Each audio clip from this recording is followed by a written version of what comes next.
अब बिलावल भुट्टो साहब, उनके तो फादर को भी आदत थी, उनकी मदर को भी आदत थी बड़े हाथ हिला हिला कर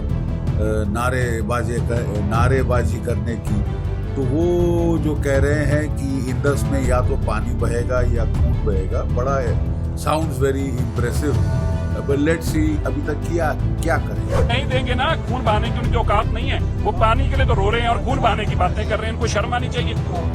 उसकी बुद्धि, उसने कहा कि पानी नहीं मिलेगा तो खून बहेगा। तो उसको बोलो यार अपना खून जाके कहीं छलांग मार ले।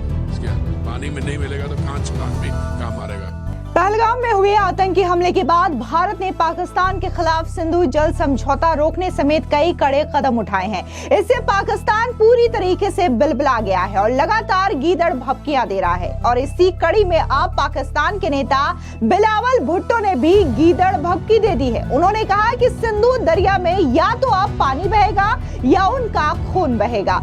सिंधु दरिया हमारा है और हमारा ही रहेगा। अब जिस तरीके से पाकिस्तान के पूर्व विदेश मंत्री बिलावल भुट्टो ने ये सीधे तौर पर धमकी दी है भारत को, इसके बाद से भारत ने भी करारा पलटवार किया है। आपको बता दें कि तमाम बीजेपी के नेता हो या फिर रक्षा एक्सपर्ट हो, उन्होंने बिलावल भुट्टो की इस धमकी को गीदड़ भभकी बताया और ये कहा कि ये पाकिस्तान की बौखलाहट है जो कि वो इस तरीके की धमकियां देकर के जाहिर कर रहे हैं। दरअसल आपको बता दें कि पाकिस्तान के पूर्व विदेश मंत्री बिलावल भुट्टो ने सुक्कुर में एक जनसभा को संबोधित करते हुए कहा कि मैं सिंधु दरिया के पास खड़े होकर साफ कहना चाहता हूं कि सिंधु नदी हमारी थी और हमारी ही रहेगी। या तो इस नदी में हमारा पानी बहेगा या फिर उसका खून, जो हमारी हिस्सेदारी छीनना चाहता है।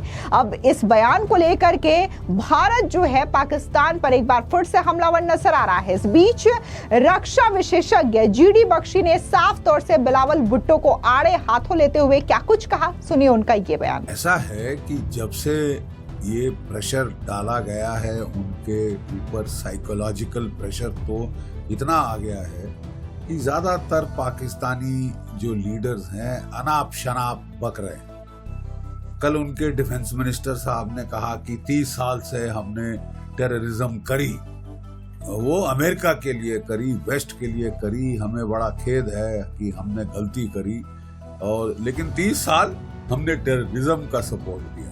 एक ऐसा उल जलूल बयान।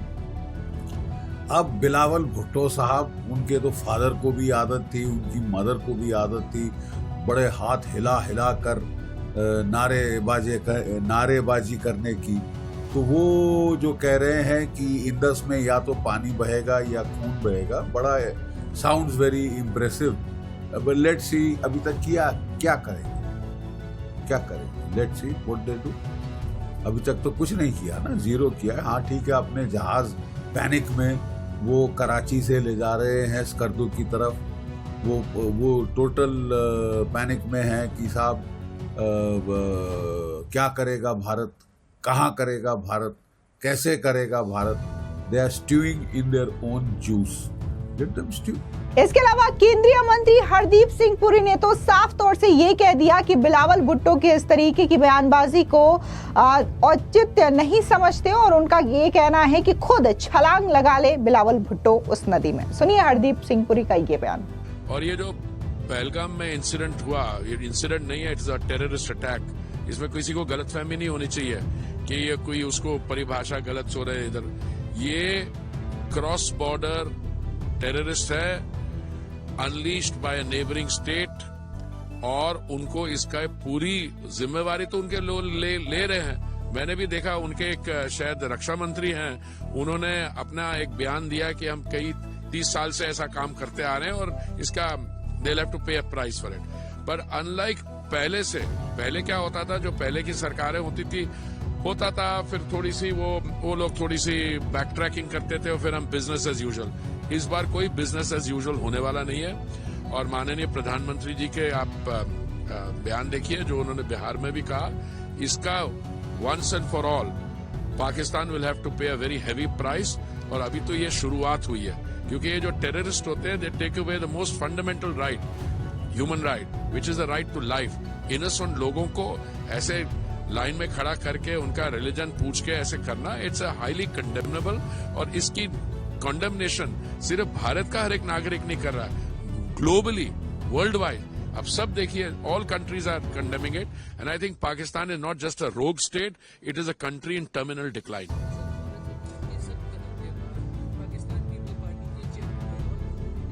अरे मैंने देखा वो बड़ा उसकी बुद्धि, उसने कहा कि पानी नहीं मिलेगा तो खून बहाएगा, तो उसको बोलो यार अपना खून जाके कहीं छलांग मार ले।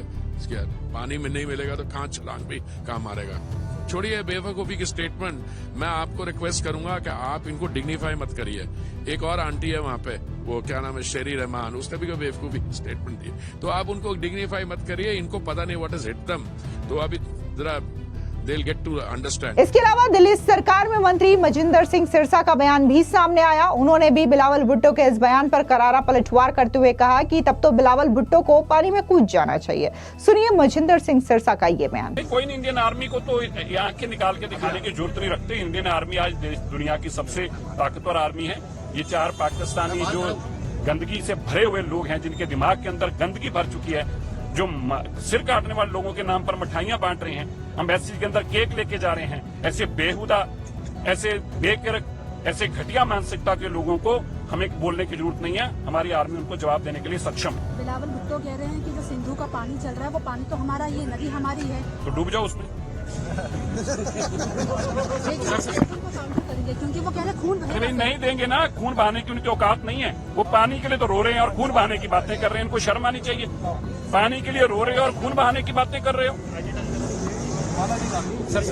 दूसरी ओर बीजेपी की प्रवक्ता शाज़िया आलमी का कहना है कि बिलावल भुट्टो इस तरीके की बयानबाजी करके अपनी बौखलाहट ही जाहिर कर रहे हैं कि भारत के ताबड़तोड़ एक्शन लेने के बाद पाकिस्तान पूरी तरीके से घबरा चुका है। सुनिए बीजेपी की प्रवक्ता शाज़िया आलमी का ये बयान। भी जानते हैं कि इस संधि का जो समझौता है उसके तहत अगर भारत ने जरा सा भी पानी रोका तो क्या असर पड़ेगा पाकिस्तान पर। और लगातार अब इनका एक नया राग शुरू हो गया है कि सिंधु हमारी है। सब जानते हैं, थोड़ी सी ज्योग्राफी पढ़ सकते हैं बिलावल भुट्टो जी।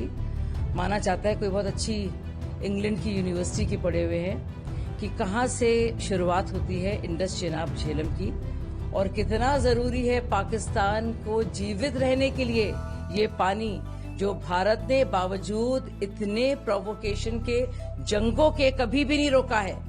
तो एक फैसले से देखिए किस तरह से रीढ़ की हड्डी पाकिस्तान की कृषि की, इलेक्ट्रिसिटी की टूट जाएगी और टूट सकती है। इसका अंदाजा पाकिस्तान को है। तो इसलिए ये कोई धमकी नहीं है, ये उनका खौफ है जो जिसका इजहार वो कर रहे हैं। इसके अलावा डॉक्टर एसपी वैद्य जो कि डिफेंस एक्सपर्ट है, उन्होंने भी क्या कुछ कहा बिलावल भुट्टो के इस बयान पर। सुनिए उनका ये बयान। तो खून बहेगा किस तरह बहाइए ना, हम भी देख रहे हैं। आपको पानी की बूंद नहीं मिलेगी। आप पहले भीख मांग रहे थे, अब आप पानी की भी भीख मांगेंगे। पहले खाने के लिए तरस रहे, अब पानी के लिए तरसेंगे। आप बहाइए ना, हम भी देख रहे हैं, हम भी इधर ही। वहीं दूसरी ओर पहलगाम आतंकी हमले को लेकर के पाकिस्तान के खिलाफ देश की जनता में पनपे आक्रोश के बीच बीजेपी के सांसद निशिकांत दुबे ने शनिवार को सोशल मीडिया पोस्ट के जरिए बांग्लादेश पर जमकर निशाना साधा। उन्होंने ये कहा कि अब बांग्लादेश का पानी भी बंद कर देना चाहिए। दरअसल सोशल मीडिया साइट एक्स पर पोस्ट करते हुए कहा निशिकांत दुबे ने कि बांग्लादेश भी बड़ा छटपटा रहा है, उनको भी गंगा नदी का पानी बंद करने का समय आ गया है। पानी पीकर जिएगा हमसे, गाएगा पाकिस्तान से। इसके बाद उन्होंने एक अंग्रेजी वेबसाइट की रिपोर्ट का स्क्रीनशॉट शेयर करते हुए लिखा, गंगा जल इन पापियों को। दरअसल आपको बता दें कि निशिकांत दुबे ने जिस रिपोर्ट का स्क्रीनशॉट शेयर किया है उसके मुताबिक बांग्लादेश की अंतरिम सरकार के एक सलाहकार ने हाल ही में आतंकी संगठन लश्कर-ए-तैयबा के ऑपरेटिव से मुलाकात की थी। रिपोर्ट के मुताबिक बांग्लादेश की अंतरिम सरकार के कानूनी सलाहकार डॉक्टर आसिफ नजरुल ने पहलगाम आतंकवादी हमले के एक दिन बाद ढाका के वर्तमान सरकार की संलिप्तता का संदेह पैदा होता है। अब ऐसे में आपके जहन में सवाल खड़ा हो रहा होगा कि आखिर ये गंगा जल बंटवारा है क्या, जिसको लेकर के निशिकांत दुबे ने ये कह दिया कि पाकिस्तान के बाद अब बांग्लादेश का पानी भी बंद कर देना चाहिए। तो आपको बता दें कि भारत और बांग्लादेश के बीच 1996 में गंगा जल बंटवारा संधि पर हस्ताक्षर किए गए थे, जिसका उद्देश्य गंगा नदी के जल का बंटवारा करना था। ये संधि 1975 में फरक्का बैराज के निर्माण के बाद उत्पन्न हुए विवाद को सुलझाने के लिए थी, जिसका उद्देश्य कोलकाता बंदरगाह के लिए पानी का प्रवाह बनाए रखना था। संधि 30 साल के लिए थी और 2026 में समाप्त होगी, जिसे आपसी सहमति से एक बार फिर से रिनोवेट किया जा सकता है। फरक्का बैराज भारत में गंगा पर बना है और पश्चिम बंगाल में बांग्लादेश की सीमा से करीब 10 किलोमीटर दूर स्थित है। बता दें कि कोलकाता बंदरगाह में जलस्तर जहाजों के परिवहन लायक बनाए रखने के लिए 1975 में फरक्का बैराज का निर्माण किया गया। इसके जरिए गंगा नदी के पानी को हुगली नदी की ओर मोड़ा गया। गंगा जल बंटवारा संधि में पानी की उपलब्धता के मुताबिक भारत और बांग्लादेश के बीच जल का बंटवारा तय किया गया था। यदि पानी की उपलब्धता 70,000 से 75,000 क्यूसेक के बीच है तो बांग्लादेश को 35,000 क्यूसेक और भारत को शेष पानी मिलेगा। आपको बता दें कि पहलगाम में पाकिस्तान स्थित आतंकी संगठन लश्कर के आतंकवादियों द्वारा 27 पर्यटकों की गोली मार के हत्या करने के बाद पूरे देश में आक्रोश है। मोदी सरकार ने इस हमले में शामिल आतंकवादियों के साथ उनके आकाओं को उनकी कल्पना से बड़ी सजा देने की बात कही है। केंद्र सरकार ने शुरुआती कदम उठाते हुए पाकिस्तान के साथ 1960 में हुए सिंधु जल संधि को स्थगित कर दिया है। इसके अलावा अटारी चेक पोस्ट को बंद कर दिया गया है। पाकिस्तानी नागरिकों को जारी सभी तहत के वीजा तत्काल प्रभाव से रद्द कर दिया गया है। भारत ने पाकिस्तान से एक हफ्ते के अंदर नई दिल्ली स्थित अपने हाई कमीशन से सभी डिफेंस एडवाइजर्स को वापस बुलाने के लिए भी कहा है। फिलहाल इस पूरी खबर पर आपकी क्या राय है, कमेंट सेक्शन में जरूर बताएं। धन्यवाद।